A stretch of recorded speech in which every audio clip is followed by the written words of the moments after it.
anybody can flash a billboard and say they're an injury lawyer. And anybody can put it on, the side of a bus. And anybody can put TV commercials on. Like, my wife was watching that Bachelor thing, and there was an attorney. Don't act like you don't watch that. There was an attorney. I'm forced to watch it because it's on every TV in the house. And the truth comes out.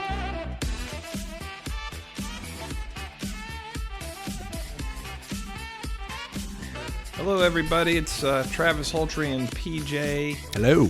And we are here with another episode of Law Lite, brought to you by Foreman, Watson, Holtry attorneys, located at 530 Frederica Street in the high-rise White Tower. And we are happy to be here today. Peach, how are you doing? Doing really good. #1 legal podcast in Owensboro. And that is true. That is true.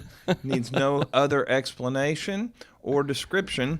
And we are on episode 15. Am I correct about that? We are. Episode 15. That is amazing. So it just seems like yesterday we started this, and this is a trial by error.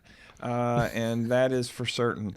Over the years, FWH has had several different slogans that kind of pitched the year for us. Right.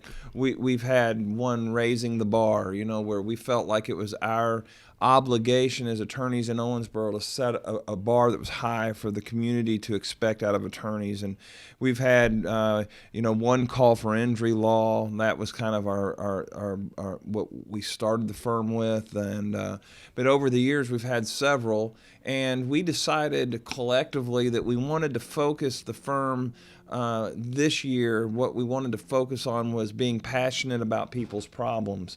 And, we've touched on this some already in some past episodes, but we focused it, Paige, on the focus on our passion and what it means to bring your A game every day to the table, and how we've that's been a system of trial and error, and how to get the most out of people, and how to every day bring each other up to this level of excellent representation. But that slogan is two parts. Right. And actually, the first part of it is your problem. I think it's important for people to understand what we mean and what we see when we talk about people's problems. Right. Now, I don't want to get into some dark, black, gloomy discussion, but the reality is, man, problems are for everyone. Everybody's got them, right? Yeah, and with our clients, there's a lot of, even though the situations vary for why they come to us, a lot of the problems for why they come to us, like having to deal with the insurance adjusters, for instance, are very similar. Right. And the thing that makes cases different is that people, look, without a wreck, without an injury, without any of that, we still have problems in our life. We have, absolutely. Like there's 6 things at the house that need to be fixed. We have a relative that's ill. Yeah. We have, we have an eye doctor's appointment the next day. My stepdad is at my house fixing our toilet as you speak. See, there you go. I'm very clairvoyant. I could tell that by looking at you. Something was bothering you. But when your toilet breaks down, our toilet was broken here. Our toilet was broken here in the ladies' restroom. Literally, they were having to hold down the lever for like 40 seconds for it to flush, and I think that was causing. I won't go into detail, but I know that problem. Yes, I've had to sneak in there to use the bathroom. Oh, okay. Well, we weren't. Well, we don't want to get too far off track, but my point was this: everybody we see may have come in here because some type of wrong has been done to them, causing them injury. But everybody has problems, and when you push a new problem on them, like an injury from a wreck, which brings about bills, which brings about communication with insurance companies, which brings about loss of employment. When you take those problems and add them to what we already have in life, it is an amazing amount of, it creates an amazing amount of anxiety, worry, bother, and so it just compounds. Right. And I want to, start by saying I remember in law school, in law school they prepared me to begin thinking like a lawyer. In other words, to immediately assess a situation and understand that there are 2 different sides, or sometimes three different sides. They taught me how to analyze and spot issues. And they basically, in law school, there's basically a 3-year reformation of the brain to teach it to think differently, okay? And to be able to think on your feet. The one thing that law school did not prepare me for, nor do I think it prepares any lawyer for, is that you deal with people in the midst of some of their greatest problems. Yeah. And there should be, I believe an attorney should have a year in psychology just to understand, to have Right. at least some understanding of what's going through the mind and how it's affecting people, because we see people in the midst of what I would say compounded problems. They have their everyday life, and then this is thrown on top of it. I think one of the better examples of what you're just talking about is when I've had to go with you to a client's home. These people aren't just looking for an attorney to take care of the situation. They're looking for someone to sympathize, to empathize, to understand what they're going through. You're sitting down in a safe space with them. It's more like you're a friend who's worried about what's happening to them, and you're wanting to help them find some kind of resolution or solution. When you say that there's a psychology behind it, very much so, because you're not just looking at these people on the surface. You're having to delve deep down into who they are and what they're actually going through on, like an emotional level. Right. And, I mean, more often than not, I think, we hear about physicians, and one of the things people will say is, I really like that physician because he or she has a great bedside manner. Right. Or they say, I can't stand that doctor because she or he is like the rudest person I know. They have no, don't you hear that a lot? Yeah, but, yeah. But the reality is that for the type of law that we practice. Now, if you're dealing with transactions, secured transactions, and copyright infringements, and you're dealing with corporate issues and mergers and acquisitions and things like that, maybe not. I mean, those are still problems, and it's still. But in the line of work that we have, a bedside manner is extremely important, whether that's practiced here in the office at a conference room table, or in my office, or if it's like you said, at someone's home, or in their hospital room, those types of things. You and I have videotaped people and taken some of their last statements before they pass. Yeah. And when you think about that, like we had to get to somebody quickly to take a statement from them, because their problem was literally bringing them to a point of exiting this life. Yeah. You realize the gravity of what we're dealing with every day. Well, we're also getting deep into people's personal lives too, because and that's something. When I first started here and I started like looking through the medical documents and things of that nature, of course, I'm looking for very specific information when I'm going through there, things that pertain to the situation at hand. What I didn't realize was that, a lot of these medical records do have some of the most personal and private information that these people that most people would not just walk out on the streets and say, hey, here's what's going on. So, these people are having to trust us to know, and even when some people have these injuries to certain parts of their bodies that aren't parts that you can just walk around and show people, right? They're having to provide photographs and video of these very personal and sometimes embarrassing things that they're having to go through, but it's pertinent and important that we have that in order to prove our case. So, right. One of the things that I've learned is that even though during a case I can't allow myself to go over that line of becoming a client's friend, because if I do, then I'm exposing myself to the whims of emotion, and making decisions in their case based upon emotional stimulus as opposed to rational stimulus and legal and analytical.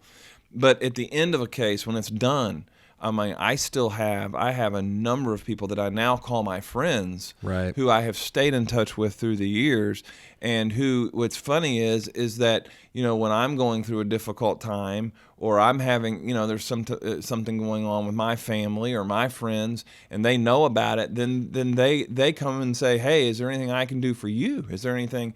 And, what an interesting picture, right? Yeah. I mean, you've made a friend, and I guess it's important. I guess that one of the things as we head into 2020, I mean, it's hard to believe we're already a week into it. It seems like, next thing you know, it's gonna be February. Yeah. But is that anybody can flash a billboard and say they're an injury lawyer. And anybody can put it on, the side of a bus. And anybody can put TV commercials on. Like, my wife was watching that Bachelor thing, Yeah. and there was an attorney. Don't act like you don't watch that. There was an attorney. I'm forced to watch it because it's on every TV in the house. And the truth comes out. But there was a commercial where, some attorney goes, we're personal injury lawyers and we'll do like a hell of a job for you. They say that, on the commercial, and it's kind of like, so you can talk about that, but unless you are cut out for dealing with people's problems and seeing them, and then not just cut out for dealing with that, but being driven by that. And that's where I love the new slogan of this firm. It's not just being aware of their problem. It's not just knowing how to handle that from a legal perspective. It's being passionate about it. Right. It's saying, I am going to do all I can to get this person through this problem and out on the other side in the best way I know how to do under the laws and the procedures of the court and the knowledge of the insurance industry, and I think that's what's exciting about our job. And I say our because you're incorporated to that Absolutely. daily. And just like our staff, they deal with our clients more than we do one-on-one. And you hear them internalizing the people's problems, and I love when I walk out and I'll hear Amy or Kelly or Kathy or Kara say, they'll name a client by name and say, bless his heart or bless her heart. It's like, Yeah. that we are associating with people's problems. And this is something I don't think I've ever talked to you about this, but this is something that happens with me. Now, the big difference between like me and Amy and Kelly is now we're constantly talking and coordinating on these presentations and things of that nature. But, the client will come in and I'll only meet them once, maybe twice, during the interview process. But then I have to sit down and I have to go back through all the footage, and then I put the presentation together. So I'm spending, a week and a half with this individual, whereas you all see that person and get close in your own way. And, I kind of do the same. I've had situations where it's like by the time I'm done with a presentation, I feel like I've just spent a week and a half with this person, even though, essentially I haven't. And I'll be out and run into them, and I've seen their face every day. And I'll go, oh, hey, like we're old friends or something. And they're like, who are you? Oh, they'll turn and look at me and give me that awkward, hi. And then You it have to tell dawns, me. then it dawns on me. I'm like, oh yeah, these people have no idea that I've been looking at their them face and listening. going through their, Yeah, documents and things for the last week. Then I have to kind of, but I do it all the time. Like if I run into somebody, I'm like, oh hi, because I guess I feel like I know them, but I really don't. So Right. It has, to some degree, created some really weird situations. We're really not supposed to. We're not supposed to talk about the cases outside the office. Mm-hmm. Right. And probably one of the most awkward conversations I've ever had was I was standing in line at Taco Bell, and this guy ordered, and he turned around and he saw me. And it was a guy we had recently done an interview with. And he came right over to me, and he was, so how is my case going? How did I do in the interview? What kind of detail? So he starts asking me all these questions, and I'm looking around going, and I had to keep saying, oh, I Right, really can't. right, This is right. not the right place or time to discuss it. So I just changed the subject Right. around. So instead, we ended up spending like 10 minutes while we were waiting for our food, just talking about other things. But And this gets us back to problems. I mean, our clients are at Taco Bell, and you're at Taco Bell. That's not good. right. Well, this was before my diet. Okay, all right. I was making sure that this wasn't some secret confession. This was like that I'm supposed to be picking up on to no. hold you accountable. This was probably 2 years ago. Okay, kind of bringing things to a head here and kind of closing it up. But I want to say that one thing that people have to understand. I mean, all day long, we as a team here at Foreman Watson Holtree, in some shape or manner, are dealing with our clients' problems. Okay, I mean today. I was reading medical records and having to explain to a client why I could not assist that client any further in a case. Okay, Right. it's every day, and sometimes it's hard for that not to wear on us, and sometimes it's hard to always stay chipper and joyful and that kind of thing throughout the day. Yeah. And especially our staff that's charged with being on the front line of the telephones and speaking to our clients and hearing multiple calls throughout the day about the problems they're having. Hey, I got turned into a collection agency. Hey, this doctor won't see me anymore because their bill's not being paid. Hey, I'm 3 car payments behind. Hey, and they want us to be able to snap our fingers and cure the problem. One thing I want to remind our listeners is that while an attorney does have the obligation to be efficient in the handling of a case and not just let it lay around without action, the wheels of justice do grind slowly. Okay, and to do someone a good job does take time, and it may only take a second to create the problem, the crash, the failure, whatever it creates. It only make a split second to cause it, but the unraveling and the dealing and the bringing that to justice can take months, years, many years sometimes, and so it's important. It's the reason we do this podcast is to educate the public, and we know it's a problem for you or you wouldn't be here.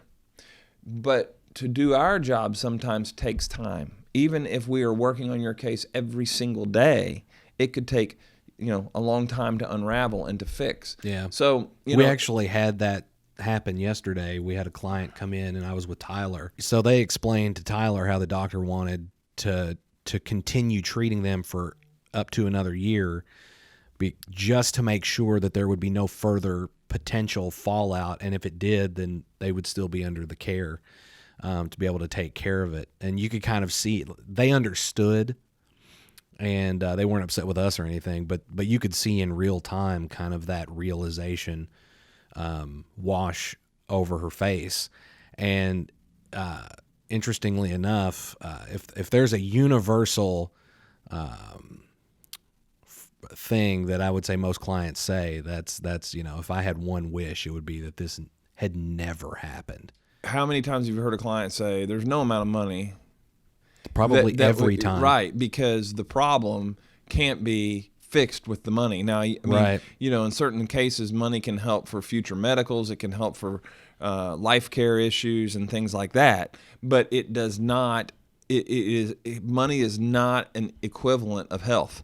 Money is not equivalent of being able to do activities that are taken from you, and it's certainly not an equivalent for life. Right. And so that is one of the great imbalances that we have to deal with and explain to clients, that we're never going to be able to make you feel 100% again in a situation where they have a permanent injury, Right. And so, but I think that if attorneys would publicize this and educate the public on these issues, number one, expectations would be in check, and understandings of the true struggles that the attorneys are going to have in a case, and not just be able to fix it overnight or fix it in a couple of weeks. It takes time, because these problems are big problems. Well, I can say this, and I know we're trying to close this out, but I think this is also I would say this is a good lesson that I've learned that I think other people should learn. And that was, so I was in a car wreck, and at the time I did not really seem that injured. I remember banging my elbow really hard into the door because I got sandwiched between two vehicles. Went to the hospital and all that stuff. But I was one of those clients where I was like, oh, I've got some, bills, these medical bills I got to get paid. Let's do it quick. Let's do it fast. I got to get them paid now. I didn't want the hassle and the trouble of having to deal with everything that I was having to deal with. What I didn't take into account was sometimes issues do pop up. And had I not pushed and had I not, fought to get it done and over with, because like most people, I just want it to go away. I want it to be done. Maybe about 6 months or so, like over time, gradually, I started having troubles with my elbow.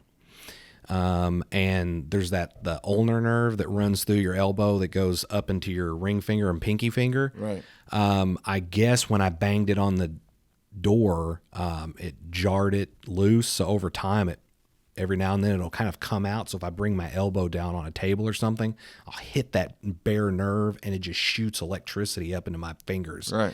And even now my fingers are numb, and I didn't have any of those problems until after that wreck. Right. So, even when I talk to people now, I tell them, I'm like, don't be in a rush, in a hurry to get this over with, because something could pop up and you're going to say, had I just waited another month, then maybe I would be in a position where I could get it taken care of. Because now, if I decide that, I want to have a specialist look at it or get it taken care of, that's all going to be out of my own pocket. Again, if everybody knew that before coming in, I think it would make our job a lot easier, but would also be more conducive to great outcomes in cases, because the more you can develop the full extent of an injury and the extent of the problem, then the more you would be entitled to compensation for that. You Right. know? And so many times I tell clients, let's make sure you're out of the woods here. Let's let this rest for 60 days. Just give me 60 days of quiet time to see if you're well. And invariably, you know what? I'm glad we did that. Recently we had a client that I talked into letting it sit for 60 days, and lo and behold, he ended up still having a full torn rotator cuff in his shoulder, because when he went back to work, it exposed the fact that he couldn't do it. Oh, wow. So anyway, well, it wasn't you all that represented. I know it was wasn't. someone You else. didn't give us that opportunity. Yeah, and I believe there was a conflict of interest There that we've was. discussed before. I wish that the attorney that I had done something like that. Right. Had said, you know what, let's just be sure. Let's wait a little bit longer and see if anything pops up. I never had that conversation.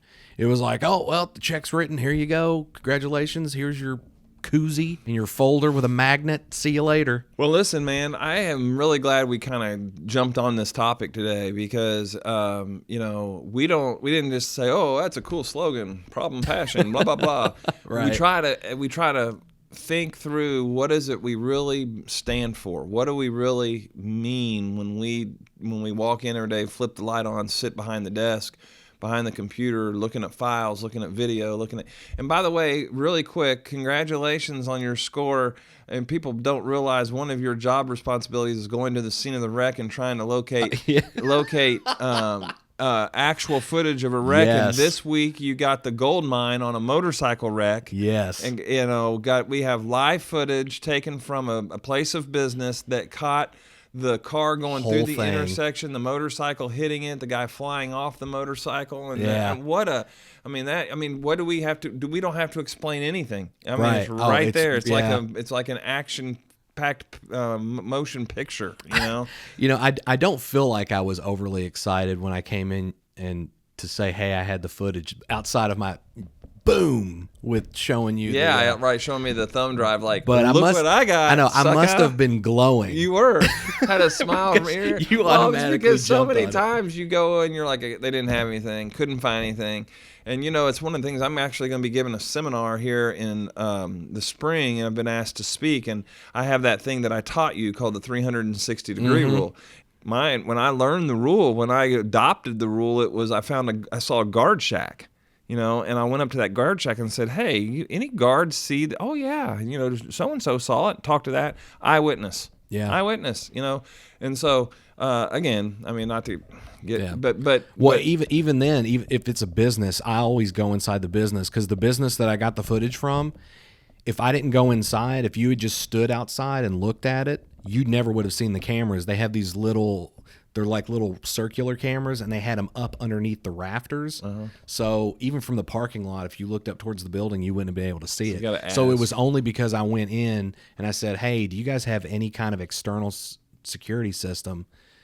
Oh yeah, we do, but I didn't see the cameras until they pointed them out. Oh, I so gotcha. had I just well, had that faith, camera was high quality. I mean, yes, it was. So Yeah, but congratulations on Thank your you, find, thank you. man. That was excellent work. If the practice of law ever dries up for us, we'll have great private investigators. Yes. So, Peach, it's been good. Law Lite today, talking about the reality of the problems that Yeah. we see, and that's one of the parts of our new slogan, and we do mean it when we say we're passionate about people's problems that we get to help with. So, looking forward to a great year.